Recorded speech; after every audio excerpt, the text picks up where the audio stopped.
Thank you for standing by. This is the conference operator. Welcome to the Chiasma second quarter 2020 earnings conference call. As a reminder, all participants are in listen-only mode, and the conference is being recorded. After the presentation, there will be an opportunity to ask questions.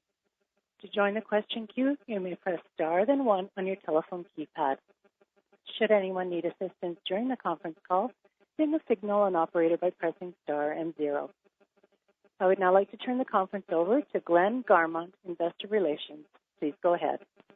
Thank you, operator. Welcome to our conference call. Today we issued our second quarter 2020 operating and financial results press release, a copy of which may be found on our website.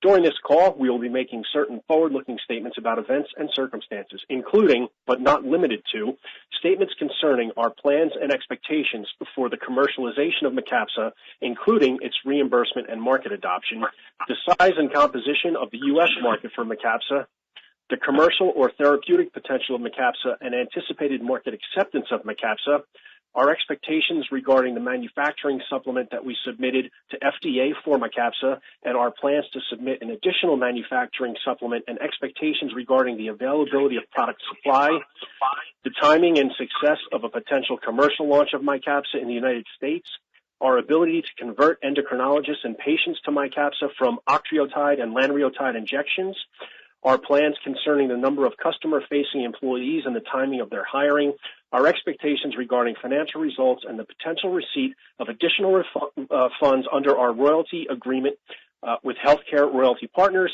and the timing of top-line results from the Empowered trial and potential application for EU marketing approval. These statements are based on current expectations and information available to us.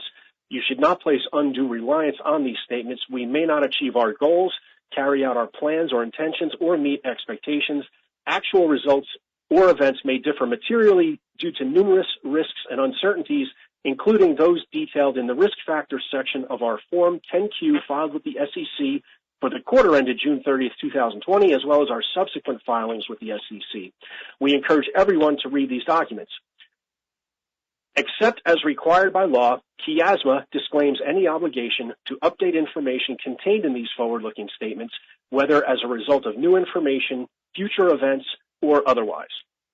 Joining the call today is Raj Kannan, Chief Executive Officer, Anand Varadan, Executive Vice President and Chief Commercial Officer, Bill Ludlam, Senior Vice President of Clinical Development and Medical Affairs, and Mark Fitzpatrick, President and Principal Financial Officer. Now, I would like to turn the call over to Chiasma's Chief Executive Officer, Raj Kannan. Raj? Thanks, Glenn. And thank you, everyone, for joining the call today. We've been very productive during the second quarter, both preparing for the commercial launch of Mycapssa in the U.S., while in parallel continuing to advance our Empowered Phase 3 trial to support the potential approval of Mycapssa in the European Union. I wanted to highlight 3 areas in my review of the second quarter, all of which relate to Mycapssa. The first is the FDA approval and the broad indication we received. The second is our launch preparedness. And the third is our resources to support the planned robust commercial launch. First, the FDA approval of Mycapssa, the first and only oral somatostatin analog, on June 26th, was truly a significant and transformational achievement, marking a vital comeback for the company. We delivered on a key 2020 goal in transforming Chiasma into a commercial stage company with what we believe is a significant therapeutic advancement in the treatment of acromegaly. We believe Mycapssa could become the new standard of pharmacological care in a patient population that faces significant challenges with existing somatostatin analog injectables. Additionally, this approval validates our transient permeability enhancer, or TPE, the technology delivery platform that we believe allows us to potentially develop additional oral therapies designed to reduce the burden of chronic injections for people with rare diseases. Importantly, we believe the broad Mycapssa label provides us with the opportunity to access all patients who've responded to and tolerated long-term maintenance treatment with either octreotide or lanreotide. We estimate the approved label allows us to promote MYCAPSA to approximately 99% of the somatostatin analog injectable therapy market, which we estimate to be approximately 8,000 patients in the U.S., for whom other treatment options, including surgery to remove the pituitary tumor, do not provide sufficient clinical benefit. Now that we have an approved product with a broad indication, let me comment on our launch preparedness as my second topic to highlight. As we indicated on June 26th on our approval call, the U.S. acromegaly market is very concentrated, allowing us to market this innovative oral therapy ourselves with a small and targeted specialty sales force. It is estimated that approximately 90% of patients with acromegaly are managed by fewer than 1,000 medical accounts. As of today, we have hired the first wave of our customer-facing team, which is about one-half of our planned full force of up to approximately 45 individuals. In this age of COVID-19, this concentrated force allows us to be nimble and adapt quickly to an initial remote launch, which leverages telehealth capabilities that are gaining acceptance by physicians across the U.S., including endocrinologists. We intend to expand this initial team depending on market conditions, including when and if the frequency of face-to-face interactions increases to appropriate levels or returns to normal. Anand will provide a more detailed review of our commercial readiness activities in a moment. In terms of our commercial supply readiness, we continue to work with our finished product packaging manufacturer to release the initial commercial supplies of MYCAPSA. We expect this work to be completed and product to be made available to our specialty pharmacies by the end of this quarter. On June 29th, we submitted to the FDA a CBE-30 manufacturing supplement to our approved NDA, referencing our primary commercial octreotide acetate API manufacturer, and we now await the FDA's acceptance. As of today, and subject to finished packaging release, we have produced sufficient MYCAPSA capsules to meet our initial projected commercial demand. As we announced in late July, we were very pleased with the 48-week open-label extension data generated in patients treated with MYCAPSA following the 36-week Chiasma optimal trial, which demonstrated the durability of response on safety and efficacy with MYCAPSA over the longer term. Bill will walk you through additional details on this meaningful and relevant clinical data in a moment. Lastly, we believe we are well capitalized to support our planned commercial launch and ongoing MYCAPSA development activities. We ended the second quarter with $87.1 million of cash equivalents, marketable securities, and restricted cash, excluding the approximately $75.5 million in net proceeds from the equity financing that we completed last month, and another $25 million we received through our revenue interest financing agreement with Healthcare Royalty Partners in mid-July. Following the availability of commercial supply and the first commercial sale of MYCAPSA in the U.S., we expect to receive an additional $15 million from Healthcare Royalty Partners under the terms of our agreement. In summary, we have achieved every milestone planned to date this year, and we remain on track for the exciting commercial launch of MYCAPSA in the fourth quarter. And now, I will turn the call over to Bill Ludlam. Bill? Thanks, Raj.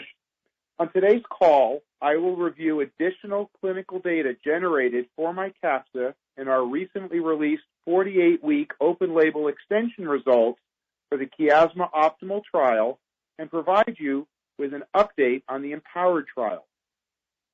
Recall that 90% of patients who completed the 36-week Chiasma Optimal study on MyCapssa enrolled in the open-label extension, or OLE, reflecting their strong preference to continue with an oral therapy to manage their condition. I would like to provide additional insights we learned from the 48-week OLE data, which we recently announced. Notably, the mean of the IGF-1 levels for the population of all 19 MyCapssa-treated patients that completed the 36-week double-blind, placebo-controlled, or DPC, Chiasma Optimal trial and continued into the OLE was maintained within normal limits at the end of the 48-week OLE period. 90% for 18 of the 20 patients enrolled in the OLE who were treated with MyCapssa during the DPC phase of the study completed the 48-week OLE period. All 14 patients who enrolled into the OLE as responders to MyCapssa, meaning IGF-1 within normal limits, completed the 48-week OLE period, and 93% maintained their response within the normal limits at the end of this period. Finally, the safety profile observed during OLE was generally consistent with the safety of MyCapssa noted in the 36-week Chiasma Optimal trial, with no new patterns noted with the increased duration of exposure. In summary, we believe the longer-term data from the open-label extension demonstrated the durability of the safety and efficacy seen in the pivotal trial. Importantly, it also confirmed the high levels of patients' adherence to the drug regime over a longer term.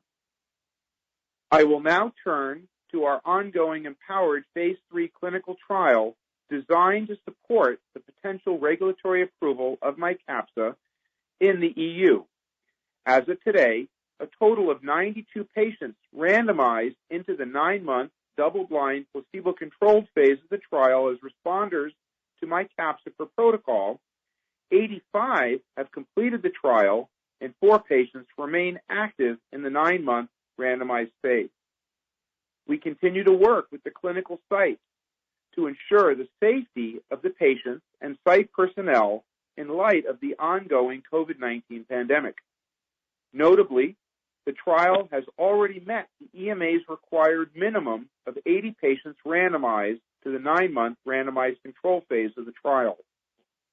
The trial is progressing as planned, and we continue to expect to report top-line data from this important trial in the fourth quarter of 2020.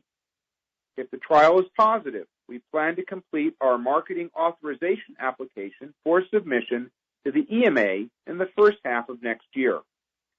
Importantly, when the Empowered trial is complete, MyCapssa will have been evaluated in more than 300 acromegaly patients globally across all 3 of our Phase 3 studies.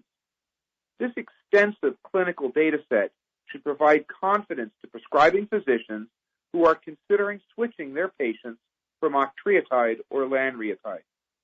At this point, I will turn the call over to Anand for an update on our commercial activities. Anand? Thanks, Bill. As Raj indicated, we're continuing to advance toward the commercial launch of MyCapssa, which we expect will commence in the fourth quarter. Our launch preparations are focused on 3 main priorities: the people we now have on board to execute the launch, promotional execution that can pivot with changing market conditions, and market access and patient support to provide reimbursement and other support for patients transitioning to MyCapssa. On the people front, we have built our internal commercial team with top talent, highly experienced in rare disease markets and competitive settings, with numerous successful product launches to their credit. We have now also hired and trained our first wave of sales and patient services personnel, and they're currently educating customers about MyCapssa and our support services. Our Chiasma Access and Patient Support, or CAPS team, is ready to provide personalized support to patients and providers to obtain access, arrange home delivery, and assist with the transition process from injectables. And our account management team is engaging key payers to advance the process of obtaining broad access to MYCAPSA for patients. We're extremely pleased with the quality, drive, passion, and track record of success of the team we've been able to attract to Chiasma, and with several members of our sales team having prior acromegaly selling experience. Our promotional execution builds on our efforts to raise awareness of the treatment burdens endured by many patients on current injectable therapies. This includes injection site pain, injection site reactions, and missed work days from having to visit a physician's office for a painful monthly injection. As the first and only oral somatostatin analog, we believe MYCAPSA will provide a much-needed treatment option to help alleviate the challenges acromegaly patients have had to face with their current octreotide LAR or lanreotide therapies. Our multifaceted digital promotional program went into effect immediately after FDA approval, and we have seen encouraging signs of both patient and HCP interest in learning more about the potential benefits of MYCAPSA. Our first wave of sales representatives began personal promotion to top-tier endocrinology accounts at the end of July. This team has been equipped with remote tools to engage customers who are currently not open to face-to-face interactions due to COVID-19 restrictions. As a reminder, our current customer-facing team is about one-half the size of the total 45 members we expect to ultimately have, and we plan to scale up to that number as market conditions permit. With a concentrated customer base, with approximately 90% of patients treated at fewer than 1,000 medical accounts, we anticipate that we can be effective with an efficiently sized customer-facing team. With payers, we expect MYCAPSA will be seen as a significant innovation with important benefits to patients, and we believe they will ultimately provide broad coverage, at least on par with current treatments. It is worth noting that payers already account for somatostatin analog injection treatments in their budget, so MYCAPSA is not expected to represent an entirely new cost for them. We believe our announced pricing of MYCAPSA positions us competitively to existing injectable therapies, and we're working with payers to ensure that newly prescribed patients can obtain broad access to MYCAPSA through coverage policies implemented in the coming months. We believe our go-to-market strategy is well adapted to succeed in the current COVID-19 environment, and we plan to continue to evolve our efforts based on changes to the marketplace and our own learnings. Notably, the entire process of converting a patient from injectable therapy to MYCAPSA can be accomplished with limited physical contact if desired, from a telehealth consultation with the clinician, a prescription communicated over the phone or internet, mobile phlebotomy for labs, and MYCAPSA delivery and oral administration at home. Overall, we're very excited by the opportunity to bring MYCAPSA to patients, are ready to launch as soon as commercial product is available, and are confident that we are well positioned to bring MYCAPSA to acromegaly patients in need of a new oral treatment option. And now over to Mark. Thanks, Anand. As was summarized by Raj at the outset of the call, we believe we are well capitalized for the planned commercial launch given our strong cash position at June 30th and our more recent financing activity. As we have emphasized in the past, we will continue to prudently manage our cash resources to ensure that we are investing in the business to further stockholder value. General and administrative expenses were $10.7 million for the second quarter ended June 30, 2020, compared with $2.6 million for the same period of 2019. General and administrative expenses were $18.2 million for the 6 months ended June 30, 2020, compared with $5.1 million for the same period of 2019. The current year results include our continuing pre-commercial activities, which were $5.6 million and $8.6 million for the 3 and 6 months ended June 30, 2020, respectively, an increase in compensation-related expenses, and increased other administrative costs as we prepare for the planned commercialization of MYCAPSA in the U.S. in the fourth quarter of this year. Research and development expenses were $9.7 million for the second quarter ended June 30, 2020, compared with $5.5 million for the same period of 2019. Research and development expenses were $17.8 million for the 6 months ended June 30, 2020, compared with $12 million for the same period of 2019. The increase in current year period results were primarily driven by the manufacturing of octreotide capsules to support our planned commercial launch, costs associated with our disease state registry, scientific literature publications, and increased regulatory costs, which were offset by a decrease in clinical trial costs. Going forward, manufacturing costs related to the production of commercial supplies of MYCAPSA will no longer be captured in R&D expense, but will be capitalized to inventory. For the quarter ended June 30, 2020, net loss was $21.1 million, or 50 cents per basic share, compared with a net loss of $7.8 million, or 25 cents per basic share for the same period of 2019. For the 6 months ended June 30, 2020, net loss was $36.5 million, or 86 cents per basic share, compared with a net loss of $16.6 million, or 59 cents per basic share for the same period of 2019. Given the many variables associated with our commercial plans and the estimated timing of product availability, it would be premature to provide financial guidance for 2020 and 2021 at this time. However, the following information may be helpful. Our operating expenses in the first half of 2020 were $36 million. These expenses included increasing pre-commercial expenses as well as the costs of gradually expanding and readying our customer-facing team. We ended March 2020 with 49 employees, and in July we completed the hire of approximately half of our planned customer-facing team, bringing our total full-time employee headcount to 68 at the end of July. Also, please bear in mind that our pre-PDUFA API and manufacturing costs to produce MYCAPSA to support our planned commercial launch were significant in the first half of this year and are entirely contained in R&D expense. These ongoing expenditures will now be capitalized to inventory going forward. Immediately following MYCAPSA's approval, we began incurring promotional program costs that we expect will increase. In addition, if we have positive empowered trial results, we anticipate increased spending for our EMA submission in the first half of 2021. Finally, we expect additional costs for potential pipeline product development, which are likely to be relatively low until we progress further into the U.S. launch of MYCAPSA. We will, of course, continue to refine our cost estimates as we evolve our commercial plans, after which we will seek to provide more detailed guidance. We ended the second quarter with $87.1 million of cash equivalents, marketable securities, and restricted cash, compared with $92.4 million as of December 31, 2019.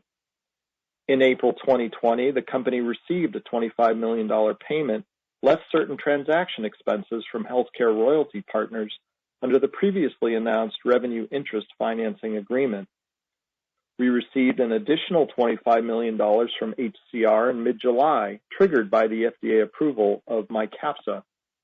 In July, we also raised approximately $75.5 million of net proceeds from an underwritten equity offering.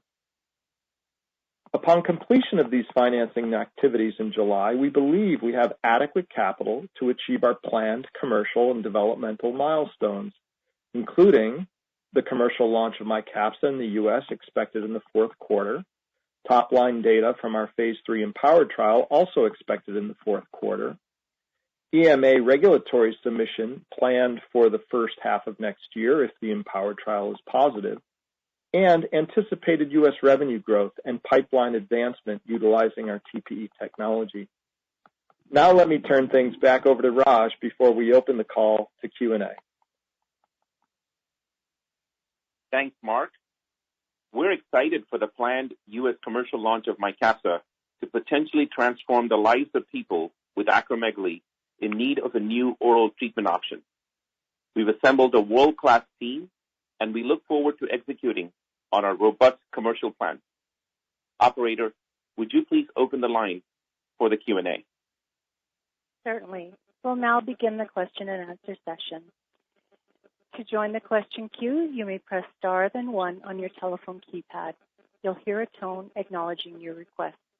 If you're using a speakerphone, please pick up your handset before pressing any keys. To withdraw your question, please press star then 2. Our first question is from Edward Tenthoff with Piper Sandler. Mr. Tenthoff, your line is open. Great. Thank you very much, guys. Congrats on all this success. Really exciting to hear and getting excited for launch in the fourth quarter. I wanted to get a sense for a little bit more what was in the manufacturing supplemental, whether there's anything to kind of pay attention to there. And then with respect to supply, can you give us a little bit more characterization in terms of what you have on hand for the launch? And does the manufacturing supplemental impact that supply at all? Thanks so much. Hi, Ted. This is Raj. Thanks for the question. I'll make an overarching comment on the supply and the manufacturing supplement, and I'll provide it to Mark to add any additional comments as well. On the manufacturing supplement, as we stated before, we had filed a CBE-30, which we are awaiting the FDA decision to accept the actual filing and then approve it. We had mentioned that there is a possibility, if the FDA approves it or accepts it on time, there is a possibility of an earlier than expected approval. But given the uncertainty around the manufacturing supplement in terms of when the FDA will review, accept, and approve it, we are maintaining our current guidance of a 4Q launch. In terms of supply, we had indicated in our prepared remarks that we have adequate commercial supply in hand to meet our initial projected demand. However, that is incumbent upon the FDA's acceptance of our CBE-30, which allows us to then put that commercial supply into the marketplace. Mark, if I've missed something in that comment, please feel free to weigh in. Raj, I think you've captured it just fine.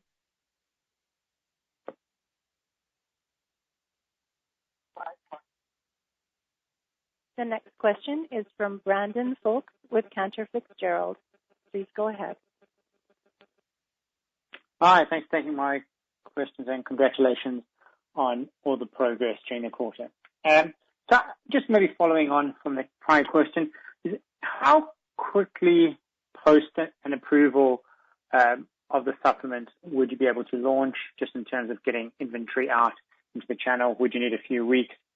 And then maybe secondly, since approval and based on your discussions with prescribers since that approval, do you think there's any aspect of Empowered that has become a bit more important, or that prescribers in the U.S.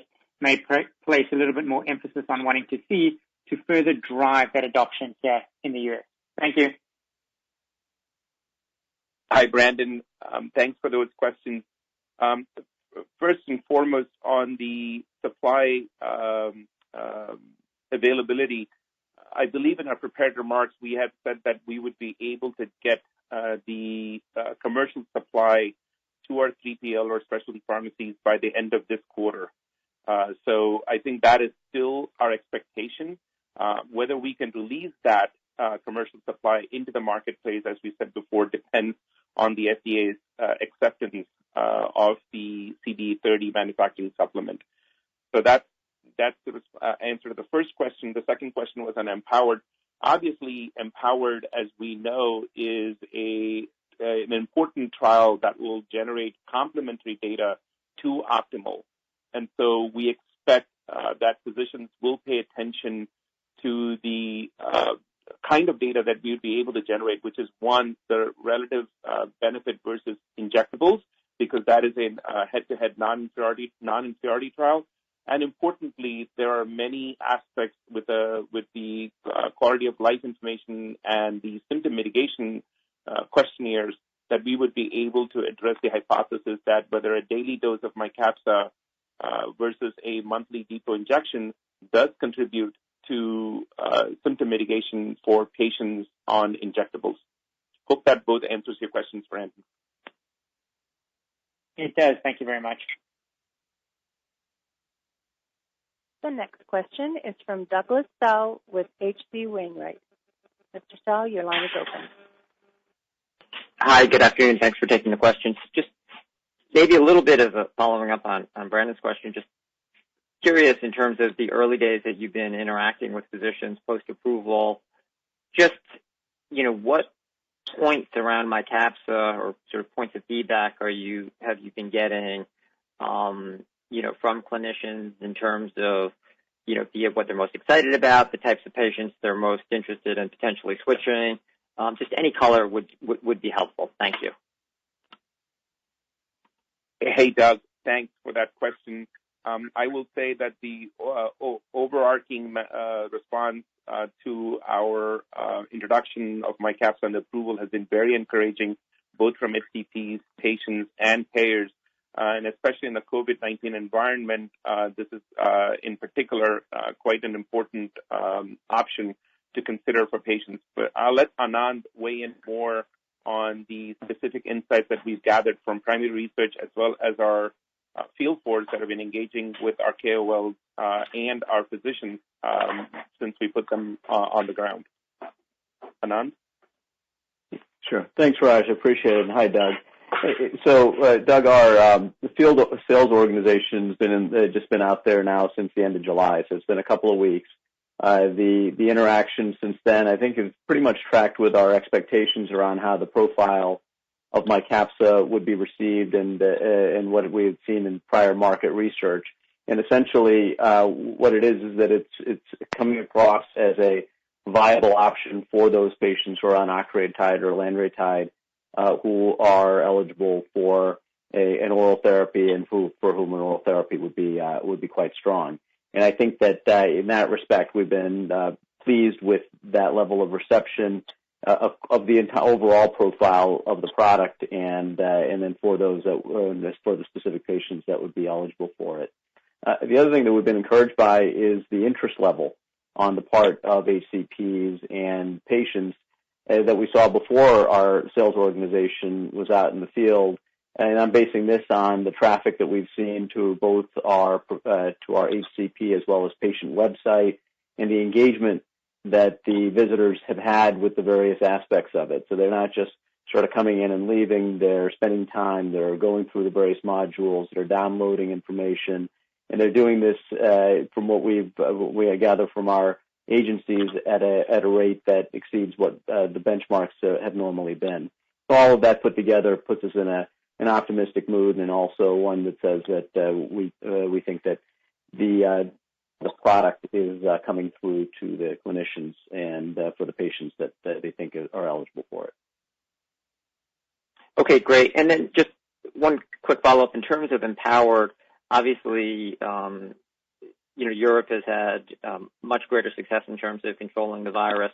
So at this point, is the study really sort of executing to plan, or and some of the modifications that you had anticipated, are those not really or put into place, those not having as big an effect or not as needed, just given the situation there? That'd just be helpful to understand as we look forward to that data. Thank you. Yep.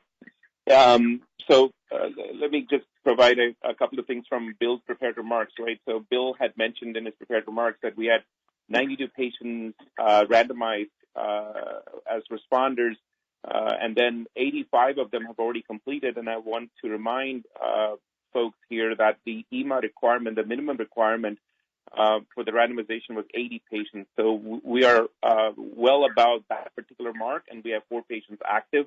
And it is a global trial, so it's not just Europe alone, but we are on track.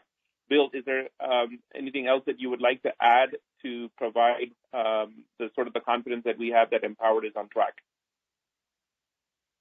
No, I mean, so as we've been saying all along, we're using a time-weighted average analysis, which accounts for any missing data. We have only 4 patients, as Raj just mentioned, I mentioned earlier, that are still in the RCT. Everything is moving along very nicely, exactly to plan. And we I guess just to clarify. Offline. Mm-hmm. I was just going to say, just in terms of, so obviously I know, the time-weighted average accounted for any missing data, but, just given how quickly, sort of ex-U.S. people were able to get control of the virus, has that been less of a factor than you potentially anticipated, several months ago?